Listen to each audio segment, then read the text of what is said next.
les déboires des enfants gâtés, Marion-Anne Perrine Le Pen, alias Marine Le Pen, est une femme politique française de 57 ans. Tidjane Thiam a 63 ans.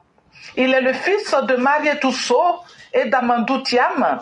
Il est ivoirien donc, mais né de parents immigrés sénégalais. Tous ces deux-là sont candidats à la présidentielle de leur pays. Tous les deux sont de ceux dont on dit qu'ils sont nés avec une cuillère en or dans la bouche. Une façon de dire qu'ils ont connu une enfance très aisée, très loin du besoin. Nous faisons cette modeste étude comparative pour mettre le doigt sur une réalité. Les fils et filles d'eux semblent être au-dessus de la loi selon leur propre entendement. Mais ce qui était admis hier ne l'est plus aujourd'hui. Oui, les princes et princesses de salon goûtent aussi à la soupe insipide qu'est la loi.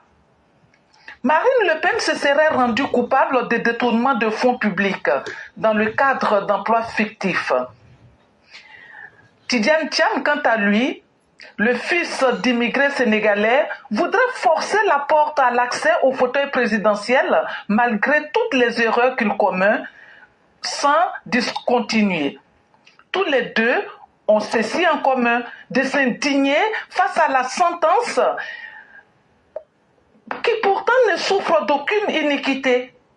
Mais dis donc, avec quelle valeur morale ces enfants et petits-enfants d'eux ont-ils été élevés?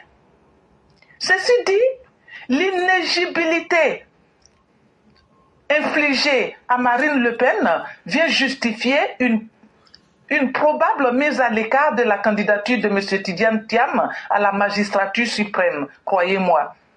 Pourquoi? Parce que le monde évolue et nous avons pour rôle de suivre cette évolution dans la justice qui reste le gage de stabilité pour le futur. Merci et à bientôt. Merci infiniment à Mère Blanc. Mère Blanc qui nous évoque le cas des enfants gâtés de la République. Ces personnes qui n'ont de mérite que leur père et leur mère avaient des positions sociales et que leur père et leur mère ont été nourris par le travail des populations. Et c'est tout leur mérite dans la vie. Et ces personnes pensent qu'elles ont plus de droits donc que n'importe qui. Et qu'elles peuvent se permettre tout. Parce qu'elles n'ont jamais souffert. Tidjane Thiam n'a jamais souffert. Marine Le Pen n'a jamais souffert. Bédié n'a jamais souffert. Et bien d'autres. Et donc c'est à eux d'imposer leur désir à la société. Tout ce qu'eux veulent, ils doivent l'obtenir. C'est dans ce cadre-là que Marine Le Pen, elle ne doit son prestige qu'à son père. Même s'il a pris la mauvaise voie, la haine de l'autre pour prospérer. Mais au moins, il a réussi dans sa mission de donner un nom à sa famille.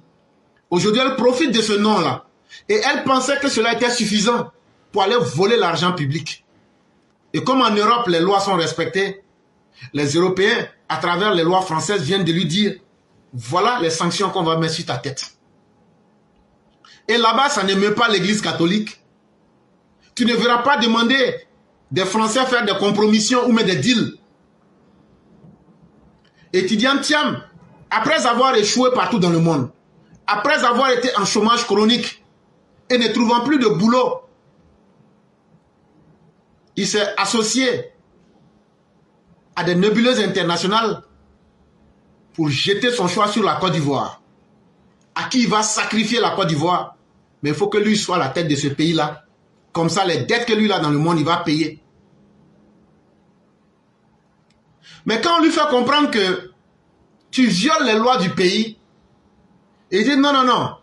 Même si je viole les lois du pays, on doit faire des arrangements. Et vous devrez être généreux avec moi. Parce que ce n'est pas moi, mon papa, qui a demandé à vos pères et mères, vous les pauvres qui m'écoutez là.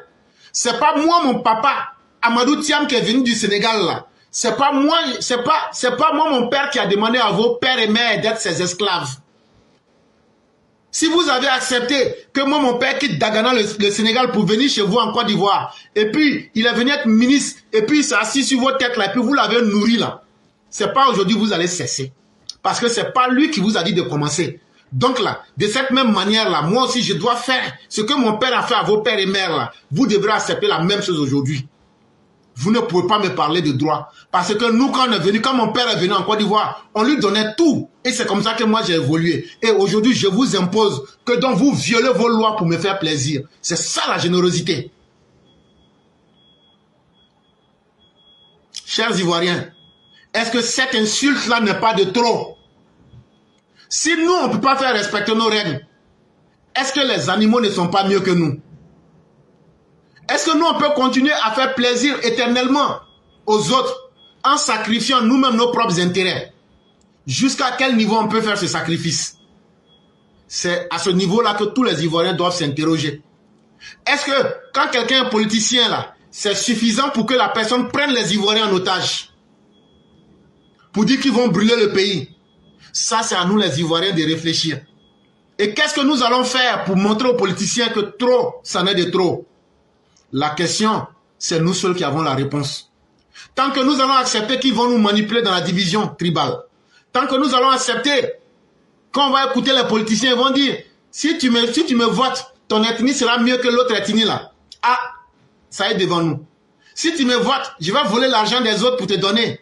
L'argent volé là, ça crée toujours problème. L'argent qui a été volé là, demain aussi là, quand les autres vont venir, ce même argent là encore ils vont voler. Le pays ne sera jamais développé. Est-ce que nous, le peuple, on ne peut pas mettre fin à ça en choisissant des hommes de parole, des hommes de dignité et des hommes qui ont une carrure qui peut inspirer confiance en nous tous? Merci beaucoup à Mère Blanc. Dans la vie, quand tu ne sais pas te méfier, tu es l'homme le plus stupide. Savoir se méfier dans la vie est une garantie qui vous aide énormément à maximiser vos chances de survie. Quelqu'un qui est là, il est partout. Il ne sait pas se méfier là.